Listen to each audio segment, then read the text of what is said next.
नमस्कार मित्रांनो आणि मैत्रिणींनो.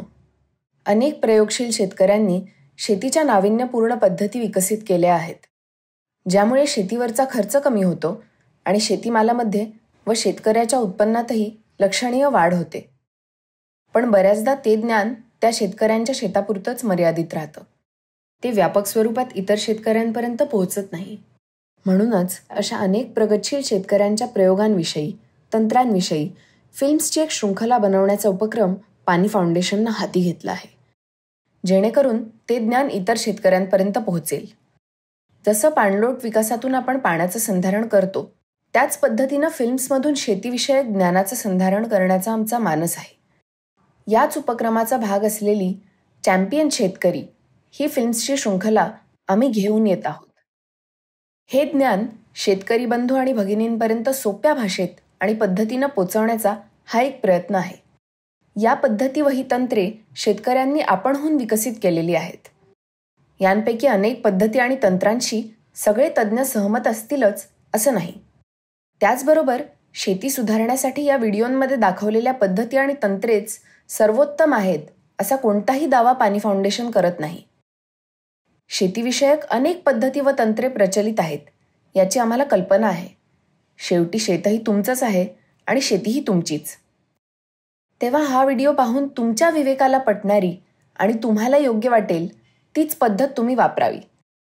कोणताही प्रयोग करताना तो आधी छोट्या क्षेत्रावर करून पहा आणि तुमच्यासाठी तो यशस्वी ठरत आहे की नाही याची खात्री करून घ्या. आमच्या शुभेच्छा अर्थातच नेहमीच तुमच्या सोबत आहेत.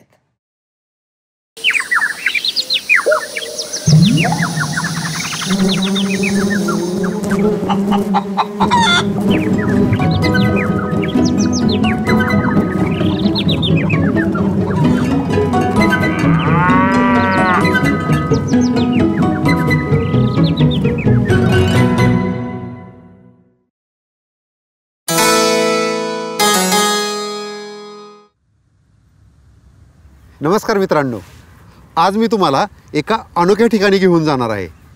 एका कापसाच्या शेतात. आता तुम्ही म्हणाल, कापसाच्या शेतात याच्यात काय नवीन? तिथं तर आम्ही रोजच जातो. पण मित्रांनो, ज्या शेतात मी तुम्हाला घेऊन जाणार आहे ते शेत एकदम खास आहे. मित्रांनो, हे शेत पाहण्यापूर्वी कापूस पिकाविषयीच्या काही गोष्टी जाणून घेऊ. फक्त भारतातच नाही तरी इतर अनेक देशामध्ये कापूस हे पीक मोठ्या प्रमाणावर घेतलं जातं. आणि विशेष बाब म्हणजे कॉटन ॲडवायझरी बोर्ड ऑफ इंडियाच्या अहवालानुसार जगातील एकूण कापूस पिकाखालील क्षेत्रापैकी सर्वात जास्त क्षेत्र हे भारतात आहे. आणि फक्त भारताचा विचार केला तर कापूस पिकाखालील सर्वाधिक क्षेत्र हे आपल्या महाराष्ट्रात आहे. परंतु महाराष्ट्रातील कापूस पिकाचं एकरी सरासरी उत्पादन पाहिलं तर ते 5 क्विंटलपेक्षाही कमी आहे. 5 क्विंटल हा आकडा काही विशेष नाही. आणि जर इतर देशाशी तुलना केली तर जगातील कापूस उत्पादनाच्या तुलनेत महाराष्ट्रातील कापूसाचं उत्पादन हे निम्म्याहूनही कमी आहे. पण मित्रांनो, निराश होऊ नका. सगळीकडे अंधारच नाही.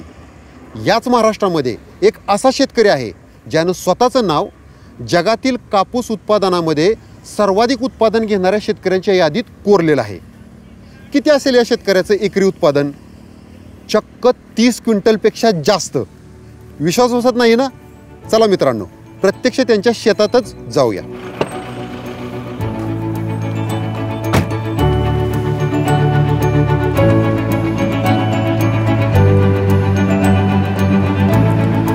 तो दोस्तो, जिथं आता आपण जात आहोत ते कापसाचं शेत पाहिलं की तुम्ही तोंडात बोट घालाल.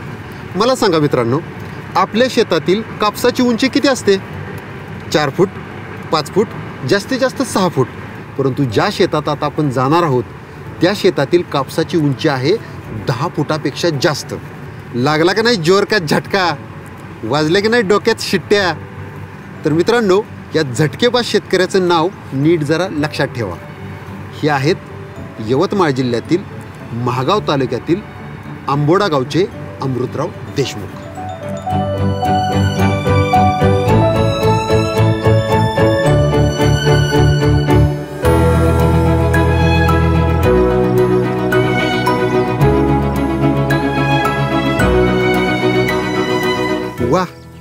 किती मस्त वाटतंय ना. एकदम सगळं शेत कसं हिरवंगार जोमात वाढलंय. मित्रांनो, या ठिकाणी तुम्हाला एक तरी पीक असं दिसतंय का की जे असं आजार आहे? प्रत्येक झाड हे सशक्त आणि सदृढ पैलवानासारखं असं ताट उभं आहे.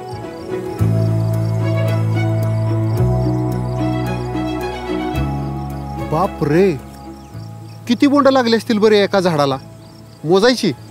चला, 1 2 3 4 5 6 7 8 9 10 11 12 13 14 15 16 17. हे जर मोजायचं म्हटलं ना तर खूपच कठीण काम आहे. परंतु मी तुम्हाला अगदी खात्रीनं सांगू शकतो की या एका झाडावर 300पेक्षा जास्त बोंड आहेत. मग असं काय कारण आहे ज्यामुळे या शेतातील कापसाचं उत्पन्न इतकं प्रचंड येतं? यामागचं गुपित प्रत्यक्ष अमृतराव देशमुख यांनाच विचारूया. काय आहे त्यांचा हा अमृत पॅटर्न, त्यांच्याकडूनच जाणून घेऊया.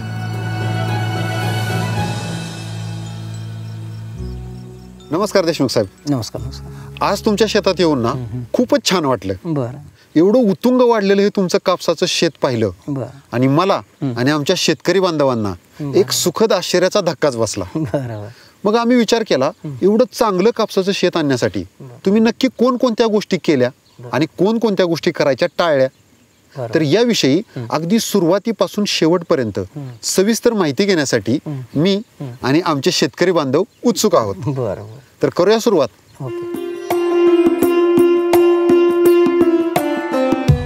सर्वात सुरुवातीला पूर्व मशागतीबद्दल. कापसाचं पीक घेण्यापूर्वी तुम्ही जमीन नक्की कशी तयार करता, त्याचा फायदा काय होतो आणि ही नक्की कधी करता, याविषयी जरा सांगा. कसं आहे की आपण 7 ते 8 वर्षापासून शेती करत आहोत आणि बरेचसे असे गोष्टीचे बारीकसे प्रयोग केले आपण शेतामध्ये केले आहे.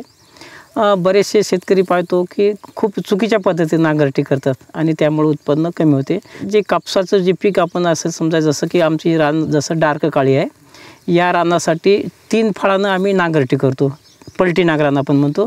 परंतु हे पण बरेचसे शेतकरी चुकीच्या पद्धतीनं नांगरटी करतात. कुठं 2 फाळीनं नांगरटी करतात, तर कधी आज ट्रॅक्टरच्या साहाय्याने ज्यावेळेस नांगरटी करतो आपण, तर ते 2 फाळीनं नांगरटी करून पलटी नांगरानं पण करतात. ह्यामुळं काय होतं की जमिनीची लेवल बिघडते आणि कुठं नाल्यात कुठं बांध पडत असल्यामुळे 3 ते 4 क्विंटल कापसाचं उत्पन्न कमी होते. म्हणून शेतकऱ्यांनी 3 फाळीनं नांगरटी करणं महत्त्वाचं आहे. किंवा एखादं झाड, आपल्या शेती म्हणजे काय सारखी नसते प्रत्येक शेतकऱ्याची. ज्या शेतकऱ्याकडं चोपण शेती आहे त्या शेतकऱ्यांनी आम्ही सांगतो शेतकऱ्यांना की एक तर पंजी करा किंवा कल्टिवेटर करा किंवा रोटावेटर करा.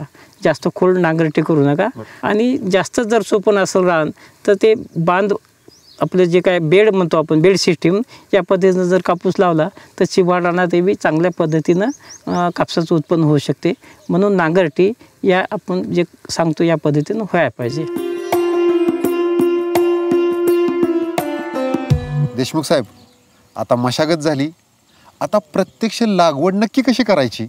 म्हणजे 2 ओळीतील अंतर किती ठेवायचं, 2 रोपातील अंतर किती ठेवायचं, याविषयी जरा सविस्तरपणे सांगा. आता ही जी आपली पद्धत आहे हे इतर शेतकऱ्यापर्यंत थोडी वेगळी आहे. कारण मी याच्यात भरपूर असे प्रयोग केले आहेत. जसं की धुऱ्याकून पहिलं तास सोडल्यानंतर आमचं दुसरं तास 5 फुटावर, तिसरं तास 5 फुटावर नाही येतात तिथं 7 फूट केलं, परत चौथं तास 5 फूट, नंतर 7 फूट आणि प्लॅन टू प्लॅन 1 फूट. म्हणजे अल्टरनेट आहे, 1 7चं तास, 1 5चं तास, 1 7चं तास, 1 5चं तास. या पद्धतीनं आम्ही कापसाची सर्या पाडून त्या पद्धतीनं आम्ही लागवड करतो. म्हणजे थोडक्यात 2 रोपातील अंतर 1 फूट ठेवताय आणि 2 ओळीतील अंतर कुठं 5 फूट कुठं 7 फूट. असं 5 फूट आणि 7 फूट का ठेवताय बरं? बरोबर आहे. पहिल्यांदा आपण 3 बाय 3 पण कापूस लावून पाहिला, 4 बाय 1.5 पण कापूस लावला, 3 बाय 4 पण कापूस लावला आणि नंतर म्हणजे जवळपास 6 बाय 1 कापूस लावला. म्हणजे सगळ्या प्रकारच्या अंतर तुम्ही ठेवून पाहिजे. परंतु ॲव्हरेज नाही बसला. पण आपण काय करत गेलो की यावर्षी काय चुकलं आपल्याला, तर दुसऱ्या वर्षीच्या पद्धतीत आपण बदल करत झालो. समजा बरेचसे शेतकरी घनदाट लावगण म्हणजे 4-3चं करतो ना, उंची पलाटी वाढली की ते काय होते की किती आपण जर फवारले समजा तर त्याच्यात किडीचं बंदोबस्त होत नाही. परंतु याच्यात एक 5चा 7चा हे फट असल्यामुळं एका फवारणीत किडीचा बंदोबस्त होते समजा. दुसरी गोष्ट 4x2 लावून याच्यात झाडाची संख्या म्हणजे 4x2 4×2 8 स्क्वेअर फूट झाड बसते. म्हणजे याच्यात झाडाची संख्या बसायली 5400. काही शेतकरी 3x3 लावते. तर आता 3×9 या पद्धतीत 4800 झाडं बसते. आता ही पद्धत कशी आहे की एक 5चा पट्टा आणि एक 7चा पट्टा आणि झाडाची संख्या 1.5 पट वाढते ना या पद्धतीत. आणि म्हणून या पद्धतीत 7260 झाडं बसतात. म्हणजे बाकी परता 1.5 पट आगाऊ बसतात ना. वा देशमुख साहेब, किती म्हणजे तुमची दूरदृष्टी याच्यातून लक्षात येते. बरं. तुम्ही 5x7 म्हणजे 5 फुटाचा परत 7 फुटाचा पट्टा ठेवला. ह्याचे फायदे शेतकरी बांधवांना बघा किती मस्त यांनी सांगितले. पहिली गोष्ट हवा सूर्यप्रकाश फुल मिळतोय. दुसरी गोष्ट रोपांची संख्या परंपरागत पद्धतीपेक्षा 1.5 पट राहते. तिसरी गोष्ट फवारणी करताना एकदम सोयीस्कर होते. चौथी गोष्ट खुरपणी करायचं म्हटलं तरीही जास्त खर्च येत नाही, का तर मधल्या पट्ट्यात आपण पाणीच देत नाही. प्रकाश संश्लेषणाची क्रिया जोरात होऊन फुलांची आणि फळांची संख्या वाढते. आणि 5वा मुद्दा, पिकाची वाढ आणि बोंडांची संख्या एकदम जबरदस्त वाढते. आणखी एक विशेष गोष्ट मी जी तुमच्या शेतामध्ये पाहिली ती म्हणजे कापसामध्ये तुम्ही करत असलेली दाबण पद्धत. तर ही दाबण पद्धत काय आहे ह्याच्याबद्दल जरा थोडंसं सविस्तर सांगा बरं. आपण या पद्धतीत कापूस जे लावतो समजा याचा जे 5 फुटाचा पट्टा आहे, 5च्या पट्ट्याला डावीची बाजू 7 फुटाची आहे. आपण काय केलं की याला दोन्हीकडं झाड दाबण्यासाठी एक पद्धत मोठी ठेवली. जर आपण 5-1-6 जर केलं असतं, जर दाबतो जर मला असतं तर झाडं एक सायकलीसारखे एकावर एक पडत होते. म्हणून त्यांना काय केलं की आपण हे पट्टा मोठा ठेवला डावीची बाजूचा. ज्या वेळेस आपले हे जे 5 फुटाचे जे पट्टा आहे एकाला एक ज्यावेळेस याचा म्हणजे पानं मिळते तर त्यावेळेस काय करतो की बाया लावून मजुराच्या हातानं या 5 फुटे दाबून जाऊन बाईनं ते 5मधून 7मध्ये आम्ही झाडं असे प्रेस करतो, थोडे दाबतो कलकवायचे. आता आम्ही शेतकऱ्यांना सांगितले की झाडं दाबा कलवा म्हणलं की ते पाय मारला की त्या लगेच त्या फट्ट्यातच दाबून टाकतात, असं नाही जमत. म्हणून हे जे हात आहे समजा हे हातावर शेंडायला असं हातवरच्या टोकाला पकडायचं आणि पंजानं झाड अलगत तिकडे ढकलायचं, दाबायचं कोण्या 7 फट्ट्यामध्ये. आणि दाबल्यानंतर काय होईल की तिथे एक छद्र पडते, थोडंसं छद्र पडते तर आपण ते पंजानं मातोळा वरतीच बाया आणि ते त्याच्या बुडाला हे करून प्रेस करून आणि पायानं खूप मोठ्या प्रमाणात दाबते, म्हणजे ते झाड इकडे येणार नाही. आणि परत मग काय झाले की याला सूर्यप्रकाश मग भरपूर भेटायला तुम्हाला की हे ज्यावेळेस झाड वाढते आहे की नाही, वाढलं ज्यावेळेस दाबले की लगेच जी फळफांदी आहे ही वाकल्या जाते. आणि वाकल्यामुळं काय होते की एखाद्या उदाहरणात 100 लोक जर आपल्याला त्या हॉलमधून जायचं काम पडलं तर त्यातून दरवाजातून जायला वेळ होते. त्या प्रकारचा या प्रवाहाचा जे चालते याला पुढं सरकता जमत नाही तर वाकल्यामुळं. मग 30% प्रवाह पुढं चालते आणि 70% जागेवर थांबते, खर्चा पडते. म्हणून हे प्रवाह काय करते समजा याची वाट पाहत नाही, हे प्रवाह या फळफांद्यात ताकद लागते. आणि काही शेतकरी आम्हाला म्हणतात की तुमच्या झाडा आहेत की आमच्या फळफांद्या मोठ्या होता आणि हे फळफांद्या पण खूप मोठ्या होत्या, बुडाचा आकार पण खूप मोठा होते आणि याला तापट टिपट पण फांद्या लागतात, आयविनीसारखे पण लागतात. याच्यामुळं काय झालं की 40% उत्पन्न वाढलं. दुसरी गोष्ट 20% उत्पन्न कुठं वाढते की हे ज्यावेळेस झाड वाकल्यामुळं डायवर्ट झालेलं जे काय वर जायचं जे अन्नद्रव्य आहे ते न जाता डायवर्ट होते ना इकडं आणि ते मग फांद्यात फुलात खूप मोठ्या बुडात खूप मोठ्या प्रमाणात ताकद लागते, म्हणजे खूप मोठ्या प्रमाणाचं अन्नद्रव्य तिथं साठवून ठेवते. तर त्याच्यामुळं काय झालं की हे जे बोंड आहे समजा याच्यात जे फूल चिपकलेलं आहे बरसातीचं याच्यात एवढी ताकद आहे की हे फुलाला सारखं घेऊनच चालते वर. त्याच्यामुळे ही बुरशी जी आहे आजकाल पाहतो आपण शेतकरी तर सर्वात जास्त तर बुरशीवरच खर्च करते. तर पत्त्याच्या मग म्हणणं आहे की या बुरशीला औषधच नाही आणखीन, परंतु ताकद आल्यामुळं काय होते की हे 70 ते 80% बुरशी कंट्रोल होते. आणि म्हणून 40 अधिक 20 असा 60% या दाबणीमुळं फरक पडते समजा. म्हणून 60% उत्पन्न दाबणीमुळं वाढतं समजा. पण देशमुख साहेब, मी एक सर्वसामान्य शेतकरी, मला पटलं देशमुख साहेबांची दबाई पद्धत एकदम चांगली, पण माझ्या डोक्यात हा प्रश्न पडलाय की मी ही दबाई बायका घालून कधी करू. समजा मी मध्ये आधीच कधी केलं इतकं जोरात दाबलं की मोडलं, त्यामुळं एक पिरियड की बाबा 1 महिन्यानी करावी, 2 महिन्यांनी करावी, 2.5 महिन्यांनी, एक साधारण रेंज. दिवसाचं याच्यात गणित नाही. याच्यात गणित आता कसं होईल की एखाद्यानं शेतकऱ्यांना कमी दिवसात खूपच खतं टाकले दाटला, एखाद्यानं कमी टाकलं कापूस खूपच लहान आहे दाटला नाही, तर आवश्यकता नाही ना, कारण सूर्यप्रकाश भरपूर भेटायला. याचं महत्त्वाचं आहे की दोन्ही फळफांद्या ज्यावेळेस एकाला एक मिळतील समजा दाटायला सुरुवात होईल, दिवसाचं गणित नाही. त्याच वेळेस ते दाबू शकतो. यावरून शेतकरी मित्रांनो एक गोष्ट लक्षात येते की देशमुख साहेबांच्या अमृत पॅटर्नमध्ये जे आपण 2 पट्टे ठेवतोय, एक 7 फुटाचा, एक 5 फुटाचा, तर ही दबाई केव्हा करायची? तर देशमुख साहेबांच्या म्हणण्यानुसार ज्यावेळी 5 फुटाच्या दोन्ही बाजूला असलेली झाडं ही एकमेकाला चिकटतील आणि त्यांची दाटी व्हायला सुरुवात होईल, त्यावेळी तुम्ही त्याचा शेंडा पकडून त्याचा जो बुंदा आहे तो फक्त जस्ट हलका पायानं दाबेल, जेणेकरून ते 7 फुटाच्या बाजूला झुकेल. या पद्धतीने आपल्याला फक्त एकदा दबाई करणं गरजेचं आहे. दबाई केल्यामुळं एकतर हवा खेळती राहिल्यामुळं कीड आणि रोगाचं प्रमाण कमी होतं आहे. दुसरी गोष्ट देशमुख साहेबांच्या सांगण्यातून आलं, फळफांद्यांच्या संख्या वाढल्या, त्यामुळे ॲटोमॅटिक बोंडं वाढली. तिसरी गोष्ट फवारणी करतानाही सोयीस्कर झालं. आणि चौथी गोष्ट म्हणजे प्रत्येक झाडाला भरपूरपणे सूर्यप्रकाश आणि हवा मिळाली. तर देशमुख साहेब, मी तुमच्या शेतात बघितलं, असे बांबू ठराविक अंतरावर उभे केलेत आणि त्याला वरून तार बांधली. हे माझ्यासाठी नवीनच होतं. हा नक्की अमृत पॅटर्न मधला आधारस्तंभ आहे, याच्याबद्दल जरा थोडक्यात सांगा बरं. कसं आहे की ज्यावेळेस ग्राउंड लेवलचा ज्यावेळेस कापूस असतो ना, 28 क्विंटलच्या जर पुढं न्यायचं असलं तर ते ग्राउंड लेवलचा कापूस होतच नाही. याचं कारण काय, 28 क्विंटल कापूस घेण्यासाठी कमीत कमी एका झाडाला 150च्या वर बॉल लागतात.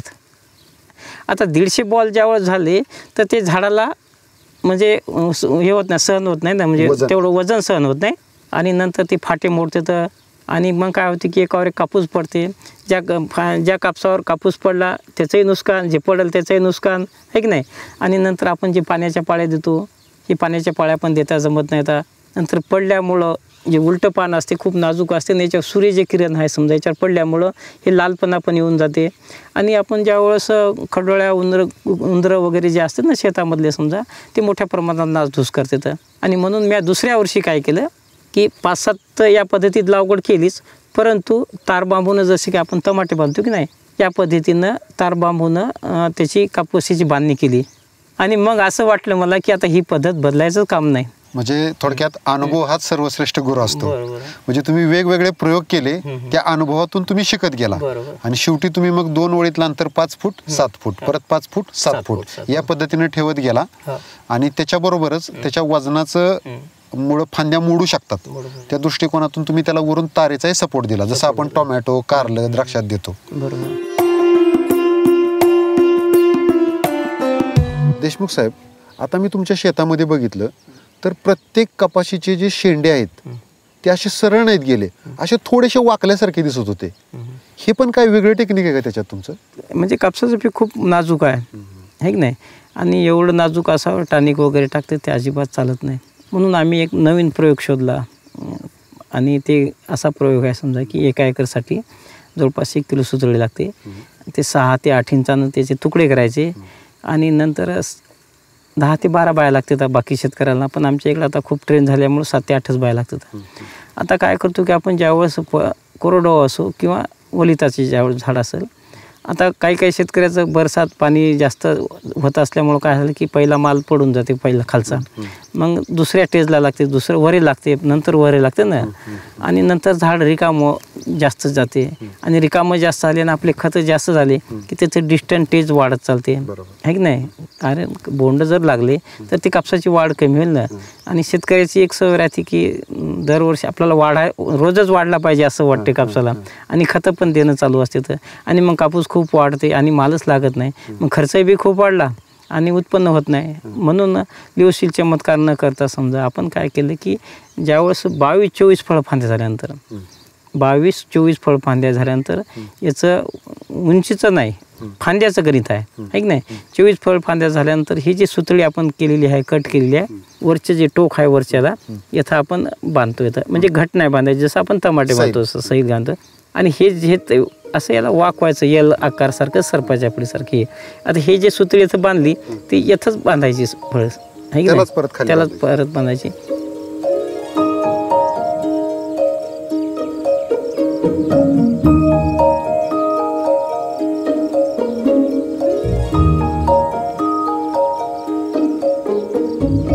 आता हे झाड काय होईल की हे सूर्यप्रकाशातच जाते ना, मग आता यल होऊन परत झेड होते की नाही, आता यल होऊन येतपर्यंत झेड होतोवर याला 25, 20 ते 15 ते 20 फळफांद्या असतात. म्हणजे यातच 50 ते 100 बोंड लागतात इतक्या येलमध्येच, आहे की नाही.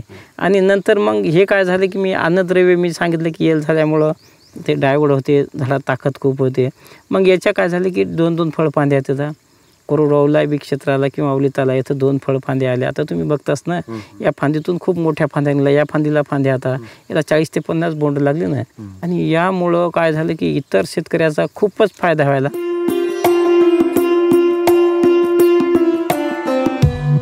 देशमुख साहेब, कापसाचं उत्पन्न जर चांगलं घ्यायचं असेल तर खत नियोजनही चांगलंच पाहिजे. आणि त्यातही शेणखत खूप महत्त्वाचं आहे. तर या शेणखताचं नियोजन तुम्ही नक्की कसं करता? म्हणजे हे किती वापरता आणि कुठल्या वेळी वापरता, याबद्दल जरा सांगा. आता आपण केव्हा वेळ म्हणजे शेणखत टाकतोच, पण वेळ चुकून पण टाकतो ना. आता हे कसं टाकायचं हे तेवढंच महत्त्वाचं आहे, कसं तयार करायचं तेवढंच महत्त्वाचं आहे. मग आपण काय करतो की ज्या वेळेस एखादं पहिलं पीक ज्यावेळेस सोयाबीन असते, त्याच्या आधी मूग असते किंवा भाजीपाला असते, जेवढं काय लवकर म्हणजे रान आपलं रिकाम होईल अशा वेळेस जे काय आपण उकंड्यातलं जे शेणखत आहे समजा, हे खदून समजा एक झाडाच्या असे लिंबाखाली समजा 10 बाय 15 चौरस फुटामध्ये ते शेणखत आणून त्यात आपण टाकतो. याचं कारण काय आहे, ज्यावेळेस आपण शेणखत खततो असं खाली, तर त्यावेळेस काय होते की खूप धापीच्या धापी पण निघतात. आणि एवढी काय हीट असते, त्यात उष्णता असते की माणसाला गरमी पण खूप व्हायली, अशा उष्णता पण निघते ना. याच्यामुळं काय होईल की त्याच्यात ती जीवाणूची वाढच होत नाही. परंतु त्याच शेणखतात वरची जे टोक आहे, वरचा टोक, तिथं एकदम पतीसारखं रव्यासारखं खत होते. आणि काऊन होते की तिथं सूर्यप्रकाश, पाणी वगैरे, हवा मोकळी असल्यामुळं तिथं काय झालं की तिथं जीवाणूची उत्पत्ती झाली. त्याच्यामुळं एकदम बारीक खत झालं. आपण पाहतो की कोंबड्या पण ते असे उकरून त्याच्यातले जीवाणू खातात ना. म्हणून आपण काय की लवकरात जेवढं लवकर होईल तेवढं ते शेणखत शेतात आणून आपण टाकायचं. यामुळं काय झालं की त्याच्यातली हीट निघून गेली, आहे की नाही. हीट निघल्यानंतर आम्ही काय करतो की 10 ते 15 दिवस त्याच्या सतत 1च्या मोटारनं पाणी मारतो, सकाळ पण संध्याकाळ. त्याला एकदम थंडगार करून घेतो, आहे की नाही. आणि थंडगार झाल्यानंतर त्याच्यात आम्ही प्रक्रिया करतो, म्हणजे जीवाणूची कसं वाढतील या हिशोबानं. नंतर 1 एकरसाठी 2 ट्रॅक्टर शेणखत, तसंच 1 एकरसाठी 4 किलो ट्रायकोडर्मा, 4 किलो PHB आणि 4 किलो अझॅक्टोबॅक्टर.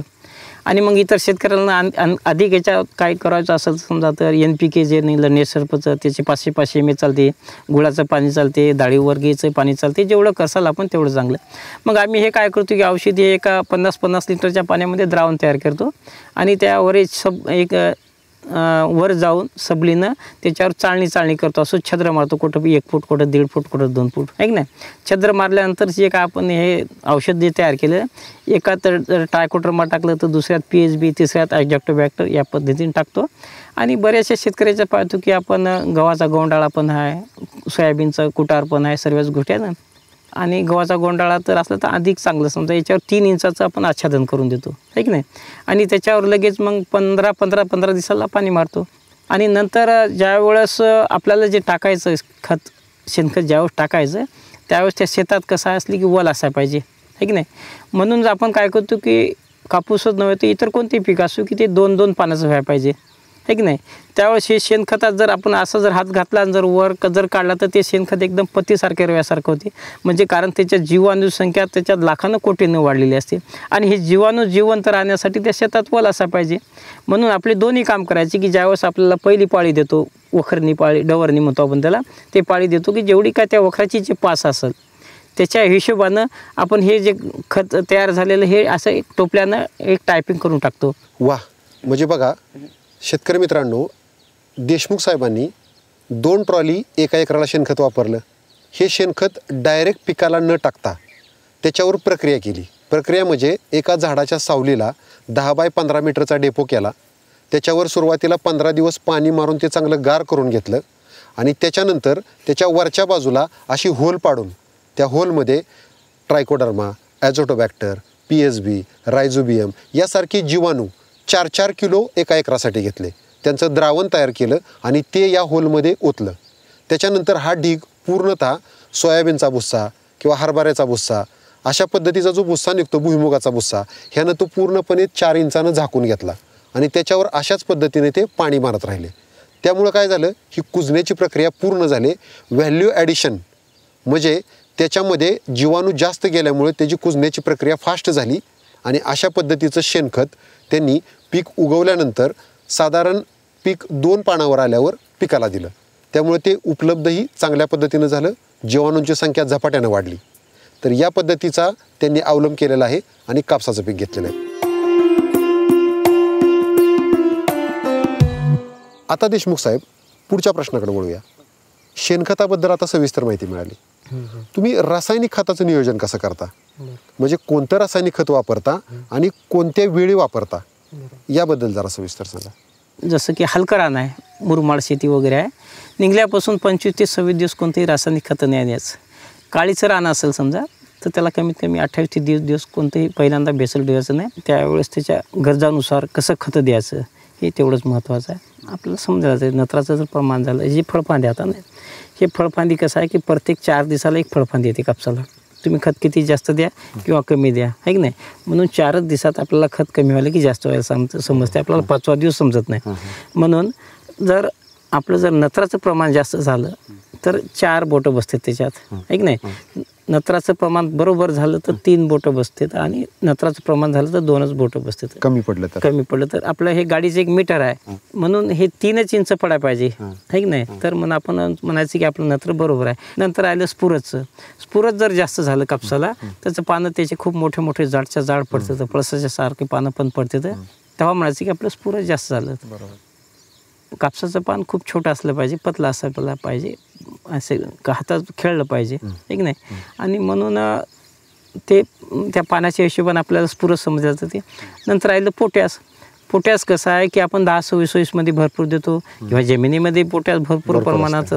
जर पोटॅश जर कमी पडलं, त्याचं पातं फुल बोंड आहे ना, त्याच्यावर एक हिरव्या रंगाची कवर आहे हिरवी, आणि त्याला असे काटे पण राहतं, आहे की नाही. ते काटे जे राहतं ते खरोतासारखे त्याचे लांब पडायला पाहिजे, नाही का. ते जर आखूड जर पडले तर त्यावेळेस म्हणायचं की आपलं पोटॅश कमी पडलं. तुम्ही जनरली एक बागायत कापसाला किती वेळा रासायनिक खतं दिली? आम्ही जवळपास सोबत आपण शेणखत असल्यामुळं समजा त्या झाडाच्या भोकप्रमाणे जवळपास 1 एकराला 4 पोते 10-26 पडले यावर्षी आमच्यावाले. नंतर sulphur 5 kilo, magnesium sulphate 25 kilo आणि युरिया 3 बॅग या पद्धतीनं पडल्या. समजा एवढं दिलं, पण हे किती टप्प्यात दिलं, किती वेळा? म्हणजे 6 वेळा. 6 टप्प्यात. म्हणजे आज दिलं की परत 12 ते 14 दिवसांनी दुसरा, परत 12 ते 14 दिवसांनी तिसरा.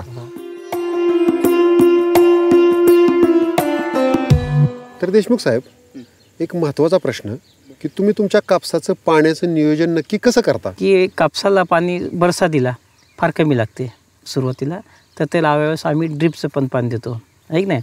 नंतर ज्यावेळेस हिवाळ्यामध्ये थोडंसं रान फाकते ना, उलते रान, अशा वेळेस आम्ही काय करतो की पट पाणी देतो. म्हणजे 1 तासाला पाणी देतो, 1 फट्टा सोडून दुसऱ्या तासाला देतो, एक आड करून असं पाणी आम्ही पट पाणी देतो. त्याच्यानं रान पण उलणार नाही. आणि नंतर आम्ही त्याला होता असतो 2 ते 3 ते 4 पाणी समजा स्प्रिंकलरचे पाणी देतो. आता स्प्रिंकलरचे पाणी का देतो समजा की आम्ही जे काही खतं जे टाकतो आपण रासायनिक खतं, हे फेकून देतो आपण तासानं आणि त्याच्यावर स्प्रिंकलर लावून पाणी देतो. यामुळं काय होईल की प्रत्येक मुळाच्या सानिध्यात हे रासायनिक खतं आपण टाकलेले प्रत्येक मुळाच्या सानिध्यात पडल्यामुळं ते खूप त्याचा म्हणजे वढून जाईल, पिकं घेतील समजा. दुसरी गोष्ट एक नैसर्गिक वातावरण तयार होते. तिसरी गोष्ट ज्याची जे विष्ठा असते त्याच्यावरती हागले वगैरे असतात ना, किडा कीटक वगैरे, ते पूर्ण स्वच्छ पाणी होऊन जाईल, धुवून जाईल, आहे की नाही. आणि नंतर जे काही काचोले असतात समजा, ज्यावेळेस आपण कापूस वेचतो आणि त्याच्यात जे काचले असतात रिकाम्या, ते काय होते की 2 किंवा 3 पाण्यात ते सर्व कुजून जातात. आणि कुजून जात असल्यामुळं ते पडतात. नाही जर हे जर पडल्या तर ते कापसाचे जे त्याच्यात जे अन्नद्रव्य आहे ते 20% त्याची ताकद खात असते. म्हणून आम्ही 3ही पाणी या पद्धतीनं कापसाला द्यायला पाहिजे शेतकऱ्यांना. परंतु काही जागी पाहतो आपण ड्रीप टाकतो आणि नंतर आपण मायक्रोन्यूट्रन्स असं दिलं की शेतकऱ्याला वाटते उत्पन्न फार जास्त येते, परंतु असं नाही. ड्रीप टाकायचं असेल तर ते कशी टाकायची ड्रीप हे बी तेवढंच महत्त्वाचं आहे. की हे जे झाड आहे 1 फूट 6 इंच 1 फूट झालं झाड उंचीला, 1 फूट ड्रीप दूर, 2 फूट झाड उंची झालं तर 2 फूट दूर, आणि शेवटीला काय करायचं की त्याच्या सानिध्यातच ते आपलं ड्रीप टाकून द्यायची. तर अशा पद्धतीनं तुम्ही 1 एकरात जर कापसाचं पीक केलं तर साधारण तुम्हाला किती क्विंटल कापूस निघतो? 30-32 पर्यंत सहज जाऊ शकतो. बरं, आता आणखी एक महत्त्वाचा मुद्दा, हे जे उत्पन्न आहे हे तुमचं बागायत क्षेत्रातलं आहे. तर आपल्या महाराष्ट्रामध्ये बऱ्यापैकी कोरडवाहू क्षेत्रातही कापूस केला जातो. मग कोरडवाहू क्षेत्रातही हे तुमचं आपला अमृत पॅटर्न चालतो का, त्याच्यासाठी काही वेगळी पद्धत वापरावी लागेल? कोरडवाहूसाठी काय होते की पाणी लवकर जाते. पाणी लवकर जात असल्यामुळे त्या शेतकऱ्याचं कसं की वाढ होत नाही, तेवढ्या फळफांद्या येत नाहीत, पाणी नसल्यामुळे त्याचं वजन पण येत नाही. परंतु 22, 24, 26, 28, 32पर्यंत बऱ्याचशा कोरडवाहू शेतकऱ्याच्या त्याला फळफांद्या लागू शकतात. नंतर आपल्या पद्धतीनं आता आपण कोरडवाहूवाले यल पण करायले ना, तिथं 48च्या वर फळफांद्या लागून राहिले ते ना. आणि कोरडवाहूवाले पण 22, 24 या आपल्या पद्धतीनं सहज कापूस घेऊन लागतात. मग समजा तुम्हाला 30 क्विंटल उत्पन्न आलं तर त्याचं जरा थोडं गणित सांगा. हो, उदाहरणार्थ पहा ना, 3, 5, 15, 1.5 लाखाच्या वर उत्पन्न होऊन चाललं आणि 30 ते 35 हजार खर्च वाढून कमीत कमी आपल्याला कमीत कमी खर्च सर्व जाता बी 1 लाख रुपये निव्वळ नफा होते कमीत कमी. देशमुख साहेब, तुम्ही अगदी दिलखुलासपणे इतकी महत्त्वाची माहिती अगदी सविस्तरपणे दिलीत, त्याबद्दल तुमचं मनापासून खूप खूप धन्यवाद.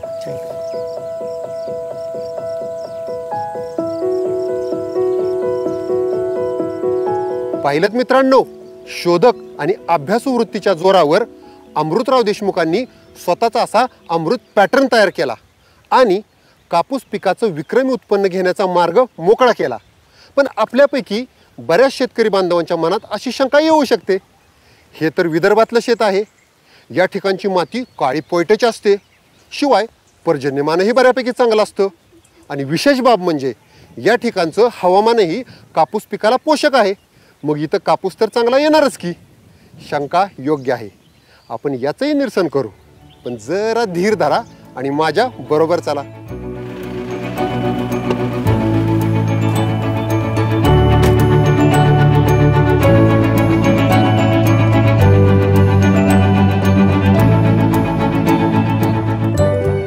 दोस्तो, आता आपण विदर्भ ओलांडून मराठवाड्यात जात आहोत. मराठवाडा म्हटलं की विदर्भापेक्षा वेगळीच भौगोलिक परिस्थिती. म्हणजे बघा, माती वेगळी, पाणी वेगळं आणि हवामानही वेगळं.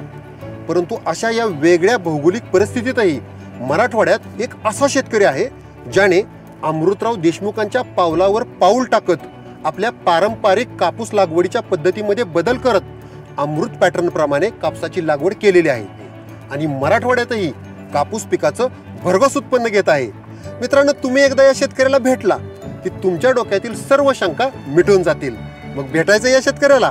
चला जाऊया मराठवाड्यातील औरंगाबाद जिल्ह्यातील फुलंब्री तालुक्यातील वारे गावात आणि भेटूया प्रभाकरराव जाधव यांना.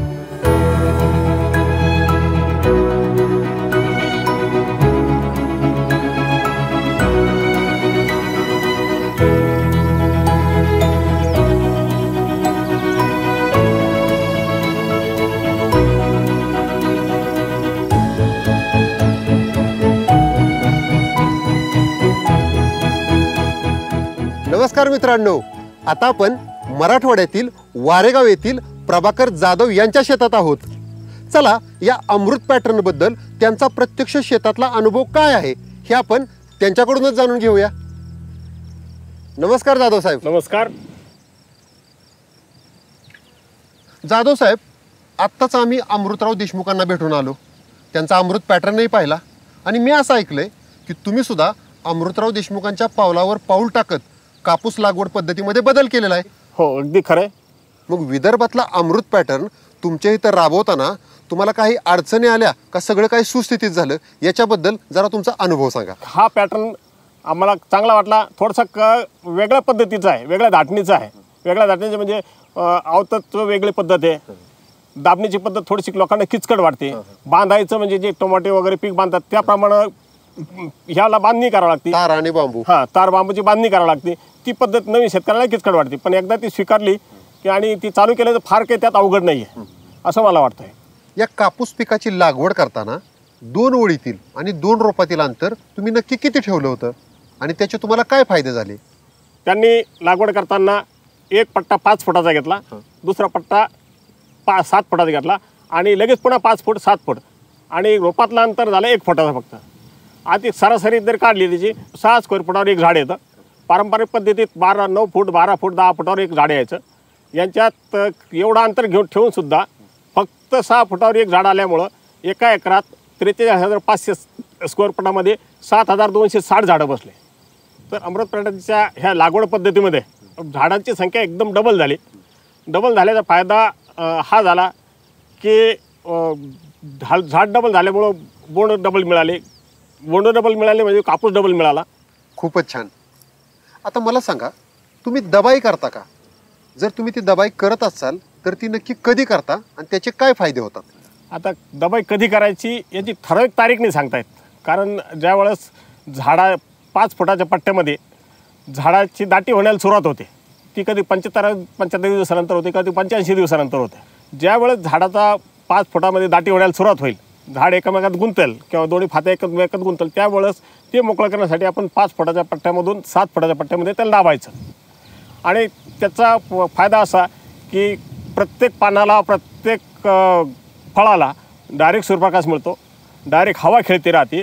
आणि दुसरा त्यात फायदा असा की अन्नद्रव्य जाण्याला आपण जर दाबल्यामुळं अन्नद्रव्याला थोडासा अडथळा निर्माण होतो. जो शेंड्याकडे न जाता आपल्या पानात फांद्यामध्ये तो जातो आणि फुलाला आणि बोंडाला त्या पिरियडमधलं अन्न जास्त मिळायला लागतं. वा. तर आता मला सांगा, हे आपल्या कापूस पिकासाठीचं पाण्याचं नियोजन तुम्ही कसं करता? म्हणजे याला पाणी तुम्ही ठिबक न देता, स्प्रिंकलर न देता का पाट पाण्यानं देता? आम्ही पाटपाणी देत होतो. पाटपाण्याच्या आणि ह्या ठिबकच्या पद्धतीमध्ये जवळजवळ 45-55 हा फरक आम्हाला जाणवला.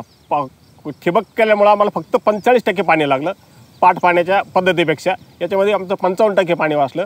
आणि आपल्याला पाहिजे तेव्हा आपल्याला पाहिजे तितकंच पाणी आपल्याला हे ठिबक पद्धतीमुळे देता आलं. म्हणून आम्ही ठिबक पद्धत त्यांचं बघून अवलंबले. छान. तर आता वळूया पुढच्या प्रश्नाकडे. अमृतरावांच्या तिथं आम्ही पाहिलं की त्यांच्या कापसाच्या शेतात तार आणि बांबू उभे केले होते. मग मला सांगा, तुम्ही सुद्धा हे तार बांबू लावता का? त्याच्यासाठी खर्च किती येतो आणि त्याचा फायदा काय होतो? याच्याबद्दल जरा थोडक्यात सांगा. मी पहिल्या वर्षापासून तार बांबूची बांधायला सुरुवात केली. तार बांबूचा फायदा असा आहे की खालच्या ज्या गळफांद्या, आम्ही गळफांद्या म्हणतो, खालच्या बोर्डच्या ज्या 4 फांद्या असतात त्या कापसाचं बोर्ड असं त्याच्यावर त्यांनी खाली जमिनीवर टेकतं. जमिनीवर टेकलं, माती संपर्कात आलं, पाण्या संपर्कात आलं, त्या खालच्या कायऱ्या सडून जातात. आणि त्याचा डबल फायदा आहे, ती फांदी जर वर घेतली तर खालच्या बाजूनं हवा खेळती राहते. आणि ती फांदी वर घेऊन त्या ताराला बांधायची, धड बांधायचा. म्हणजे आणखीन आपल्याला जी हवा खेळते आणि सूर्यप्रकाश सगळ्या बाजूने मिळायला पाहिजे, त्याचा एक तो फायदा होतो. आणि त्याचा खर्च म्हणाल तर खर्च येतोच, शंका नाही. पण आता त्याला खर्च येतो 15,000 ते 17,000 रुपये. जास्तीत जास्त चांगल्या क्वालिटीचं जरी तार आणि बांबू वापरले तर 20,000पेक्षा जास्त खर्च येत नाही. पण हा खर्च एका वर्षात नसतो. तार आणि बांबू आपल्याला 5-7 वर्षे टिकतात. माझ्याकडे गेले 7 वर्षापासून तार आणि बांबू तेच वापरतो आहे. सरासरी असं माझं काय ऑब्झर्वेशन असं आहे की 2,000 ते 2,500 रुपये एकराला खर्च हा तार बांबूचा येतो सरासरी. तर जाधव साहेब, मी आणखी एक गोष्ट अमृतराव देशमुखांच्या शेतात पाहिली, ती म्हणजे त्यांनी प्रत्येक कापसाचा शेंडा हा यलसारखा सुतळीनं बांधला होता. तुम्ही तुमच्या शेतामध्ये अशा पद्धतीचा यल बांधता का? आणि जर बांधत असाल तर त्याचा तुम्हाला काय फायदा होतो? एक साधारण अमृतरावांनी सांगितलेलं किंवा आमच्या 5-7 वर्षात लक्षात आलं की 26 ते 28 फळफांदी जर झाली की त्यावेळेस झाडाची हाईट जाते 5.5-6 फुटापर्यंत. त्यावेळेस आपण जर येल झाडाला आकार दिला, शेंडा येल पद्धतीत वाकवला, तर पुन्हा पहिल्यासारखंच त्या खालच्या फळफांद्यांना, म्हणजे ज्या सेकंड स्टेजच्या फळफांद्या आहे आणि फुलं आणि बोंड आहे, पात्या आहे, त्याला त्यांना पुन्हा मिळतं. आणि पुन्हा जवळजवळ डबल इतकं प्रमाण त्या बोंडाचं कायऱ्यात रूपांतरात होतं. आणि त्याचा फार मोठा फायदा होतो, उत्पादन वाढतं त्याच्यामुळे. की जवळजवळ असं वाटलं की डबलच्या वर आपल्याला वजन झाडाचं याचं पातीचं संख्या वाढते. जवळजवळ 1.5 पट बोंडाचे वजन वाढतं आणि उत्पन्नात तर डबलच फायदा होतो. वा. तर आता वळूया कापूस पिकाच्या खत व्यवस्थापनाकडे. कापूस पिकासाठी खतं देताना, म्हणजे शेणखत, रासायनिक खतं देताना ती कशा पद्धतीने देता आणि नक्की कोणत्या वेळी देता? साधारण ते 30-32 दिवसात पहिला डोस द्यायचा. त्याच्यानंतर प्रत्येक 12 दिवसाला, प्रत्येक 12-13 दिवसाला आपण ते खत द्यायचं. आणि तेही झाडाला जितकं लागते ते एकदाच जास्त ते द्यायची गरज नाही. फक्त 50 किलो प्रमाणे त्यांनी NPK सांगितलेले. आणि NPK 50 किलो म्हणजे 10-26-26च्या स्वरूपात, की नत्राची गरज फार कमी असते, स्फुरद आणि पालाची गरज जास्त असते, म्हणून ते 10-26-26 वापरायचं. असे त्यांनी 4 डोस विभागून दिले, फक्त 4 डोस, की जे साधारण शेतकरी पहिल्या 1.5 महिन्यात 45 दिवसातच ते डोस संपवून टाकतो. आणि झाडाचं अंतर कमी असल्यामुळं झाडाची दाटी होते, अनावश्यक झाडाची वाढ होते. पण याला पाहिजे त्या प्रमाणात आपण जसं प्रमाणात खत देत गेलं तर झाड दमानं वाढतं आणि दमानं वाढल्याबरोबर त्याला खत मिळत गेल्यामुळं पात्याची, बोंडाची आणि झाडाची वाढ योग्यरीतीने होते. चला, रासायनिक पद्धतीबद्दल तर आता मला सविस्तर लक्षात आलं. पण मला सांगा, शेणखत वापरताना तुम्ही काय काळजी घेता? म्हणजे आहे असं शेणखत टाकता की वेगळं त्याच्यावर काही प्रक्रिया वगैरे करता? शेणखताची पद्धत अशी की 1 महिनाभर नॅचरली थंड झालं तर ठीक आहे, नैसर्गिक थंड झालं नाही, नैसर्गिकरित्या थंड झालं तर त्याला पाणी शिंपवून सावलीत त्याला थंड करायचं. मग त्या शेणखताची उपयोगिता वाढण्यासाठी त्यांनी शिकवलं की शेणखत थंड करून त्याच्यामध्ये आयझोटोबॅक्टर, PSB, रायझोबियम जीवाणू असे हे जे जीवाणू खत त्यास मिसळायचे. 1 महिनाभर त्याला वापसा कंडिशनला ठेवून झाकून ठेवायचं आणि तोपर्यंत त्या खताची गुणवत्ता, ही जीवाणूची संख्या वाढल्यामुळं त्या खताची गुणवत्ता 4 पट वाढते. बरोबर आहे. तर जाधव साहेब, आता मला सांगा, तुम्ही पारंपरिक पद्धतीने कापूस पिकाची लागवड करायचा, त्याच्या उत्पन्नात, आणि आता अमृत पॅटर्न प्रमाणे तुम्ही कापसाची लागवड करताय, त्याच्या उत्पन्नात नक्की काय फरक आहे? आपण तसं जादूसारखाच फरक, जमीन आसमानचा फरक आहे. मराठवाडा तसा दुष्काळी भागाचा, म्हणजे आम्हाला कधी पाऊस पडेल कधी नाही पडेल तो आमचा नशिबाचा भाग. एक सामान्य तरी साधारण बरसातीमध्ये 5-7 क्विंटलच्या वर मराठवाड्याला आम्ही शेतकरी जात नव्हतो. मी थोडंसं बेवडचा आहे त्याचं लक्ष ठेवल्यामुळं, मी पिकावर पीक न घेणं याची काळजी घेतल्यामुळं, खताचा डोस व्यवस्थित, तर मी 7-8 क्विंटलच्या वर मी गेलो नाही. या पद्धतीत मला गेले 6-7 वर्ष 7 महिन्यात 30 क्विंटलपर्यंत मी पोहोचलेलो आहे. बापरे! म्हणजे तुम्ही पारंपरिक पद्धतीने ज्यावेळी कापूस लागवड करायचा त्यावेळी 7 महिन्यात तुम्हाला मिळायचं 5 ते 7 क्विंटल, आणि आता तुम्ही अमृत पॅटर्न वापरला तर त्यात सुद्धा तुम्ही 7 महिन्यातच 30 क्विंटल एकरी उत्पन्न काढलं. नक्कीच त्यात काही शंका नाही. मी स्वतःचा अनुभव आहे आणि माझ्याकडं शेकडो शेतकरी येऊन बघून गेले. पण मला सांगा, हे उत्पन्न तुमचं आता ह्या वर्षी आलं का कधी आधीपासून तुम्ही हे करताय? की मी 7 वर्षापूर्वी त्यांचा इंटरव्ह्यू बघून आणि त्यांना फॉलो करायला लागलो. त्यांच्या शेतावर 2दा जाऊन आलो आणि गेले 7 वर्ष, आता हे 7वं पीक आहे माझ्या शेतात, जे उभं आहे हे 7वं पीक आहे. गेले 7 वर्ष मी 25 ते 30च्या कमी कधीच नाही आलो, अमृत पॅटर्न पद्धती अवलंबल्यामुळं फक्त. जबरदस्त. तर मित्रांनो, पाहिलं, जाधव साहेबांनी अमृत पॅटर्न वापरून एका एकरात 7 महिन्याच्या कालावधीत 25 ते 30 क्विंटल उत्पन्न काढलं. म्हणजे चक्क परंपरागत पद्धतीच्या तुलनेत 4 ते 5 पटीने अधिक. चला तर मित्रांनो, आता जाधव साहेबांच्या 1 एकर शेतातील कापसाचं अर्थशास्त्र पाहूया. तर जाधव साहेब, अमृत पॅटर्नचा वापर करून 1 एकर क्षेत्रावर जर तुम्ही कापसाची लागवड केली तर त्याचं अर्थशास्त्र, म्हणजे यासाठी खर्च किती येतो आणि त्याच्यातून नफा किती मिळतो, याबद्दल जरा सांगा. ढोबळ मानानं पारंपरिक पद्धतीत 25 ते 30 हजार रुपये खर्च होतोच. या पद्धतीत थोडा खर्च वाढलेला आहे. थोडा खर्च वाढला म्हणजे माझा खर्च एका एकराचा 50,000 रुपये, तो जरा जास्त वाटतो. पण सरळ व्यवहार आहे. पारंपरिक पद्धतीपेक्षा 4 ते 5 पट उत्पादन मला मिळालं. मला कापूस 30 क्विंटल झाला. 30 क्विंटलचा आजच्या बाजारभावानं 1.5 लाख रुपये मिळाले. 1.5 लाखातून 50,000 रुपये खर्च केला तरी मला निव्वळ नफा 1 लाख रुपये मिळाला ह्या अमृत पॅटर्न पद्धतीमुळे आणि 7 महिन्याच्या कालावधीमध्ये फक्त. वा जाधव साहेब, तुम्ही झालात खरे लखपती किसान. धन्यवाद सर. पण मला सांगा जाधव साहेब, हा अमृत पॅटर्न मराठवाड्यात फक्त तुम्हीच वापरता का आसपासचे काही आणखी असे शेतकरी की जे अमृत पॅटर्न प्रमाणे कापसाची लागवड करतात? मी जसं अमृतरावना फॉलो केलं तसं काही माझ्या भागातले शेतकरी गेल्या वर्षी 2 जणांनी मला फॉलो केलं, यावर्षी 15 ते 20 जणांनी मला फॉलो केलं. मला म्हणजे अमृत पॅटर्न पद्धतीला माझ्या शेतावर येऊन बघून आता असं वाटतंय की ही आमच्या दुष्काळी मराठवाड्यात ही पद्धत, अमृत पॅटर्न पद्धत नक्की रुजेल आणि या पद्धतीने शेतकऱ्यांचा फायदाच होईल. अशी अमृत पॅटर्न पद्धती बाकीचे शेतकरीसुद्धा अवलंब करतील मला असं वाटतं. वा जाधव साहेब, तुम्ही तुमच्या शेतात राबवलेल्या अमृत पॅटर्नबद्दल अगदी सविस्तर आणि मनमोकळेपणाने माहिती दिलीत. त्याबद्दल मी आमच्या सर्व शेतकरी बांधवांच्या वतीने तुमचे खूप खूप आभार मानतो. धन्यवाद सर. पाहिलं मित्रांनो, अमृतराव देशमुखांनी शोधक आणि अभ्यासू वृत्ती जोपासून कापूस पिकाच्या लागवड पद्धतीमध्ये 6 वेगवेगळे बदल केले आणि स्वतःचा असा अमृत पॅटर्न तयार केला. त्यांच्या या अमृत पॅटर्नची मराठवाड्यातील काही शेतकऱ्यांनी यशस्वीरित्या पुनरावृत्ती केली. म्हणजेच एका शेतकऱ्याने शोधातून तयार केलेलं कापूस लागवडीचं तंत्रज्ञान हे दुसऱ्या शेतकऱ्याच्या बांधापर्यंत जाऊन पोचलं आणि तिथं ते यशस्वी झालं. म्हणजे एक गोष्ट लक्षात येते, ज्ञानाला काही सीमा नसतात. एकदा का तुम्ही तुमचा दृष्टिकोन बदलून नवनवीन ज्ञान आत्मसात करण्याची, अभिनव प्रयोग करण्याची वृत्ती जोपासली की यश आपोआपच तुमच्या शेतात पिकायला लागतं आणि हे यश फक्त तुमच्या शेतापुरतं मर्यादित न राहता चारही दिशेला पसरतं. मित्रांनो, प्रत्येक चॅम्पियन शेतकऱ्याकडून आपल्याला हेच तर शिकायचं आहे. मग वाट कसली बघता? तुम्ही सुद्धा अमृतराव देशमुखांच्याकडून प्रेरणा घेऊन शोधक वृत्ती जोपासा आणि बना एक चॅम्पियन शेतकरी.